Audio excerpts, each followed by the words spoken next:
Hello అండి అందరికీ. అందరూ నిన్న వినాయక చవితి ఎలా సెలబ్రేట్ చేసుకున్నారు? నేనైతే చాలా బాగా సెలబ్రేట్ చేసుకున్నానండి. ఈరోజు వినాయకుడికి ఎంతో ఇష్టమైన ఉండ్రాళ్ళ పాయసాన్ని చేసి చూపిస్తాను. ఈరోజు కూడా చాలామంది ఇంట్లో పెట్టుకొని ఉంటారు కాబట్టి వినాయకుడిని వాళ్ళు ఇది చేసి పెడతారు. అందుకని ఈరోజు పోస్ట్ చేస్తున్నాను ఈ వీడియో. దీనికోసం ఫస్ట్ ఒక బౌల్ పెట్టుకొని అందులోకి 3/4 కప్ వరకు బెల్లం యాడ్ చేసుకొని కరిగించుకోవాలి. అది కంప్లీట్గా వాటర్ లాగా అయిపోయిన తర్వాత దాంట్లోకి 1 కప్ వరకు బియ్యం పిండిని యాడ్ చేసుకొని గట్టిగా ముద్దలాగా అయ్యేంత వరకు కలుపుకొని పక్కన పెట్టుకోవాలి.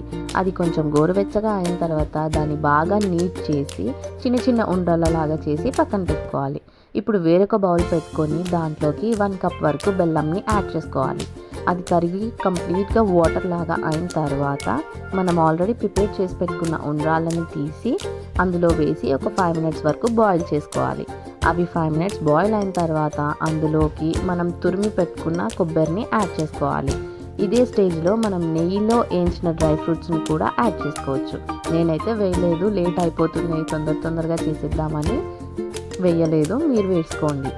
ఇప్పుడు స్టవ్ ఆఫ్ చేసి దాంట్లోకి 1 కప్ వరకు మిల్క్ యాడ్ చేసి కలుపుకొని ఒక కప్లో వేసి సర్వ్ చేసుకుంటే అయిపోతుంది. ఎంతో టేస్టీ అయిన ఉండ్రాళ్ళ పాయసం ఈ రకంగా ట్రై చేయండి, చాలా టేస్టీగా ఉంటుంది. ఈ వీడియో కనుక మీకు నచ్చినట్లయితే లైక్ చేసి కామెంట్ చేయండి. సబ్స్క్రైబ్ చేసుకోవడం మాత్రం మర్చిపోవద్దు. Thanks for watching. Have a nice day.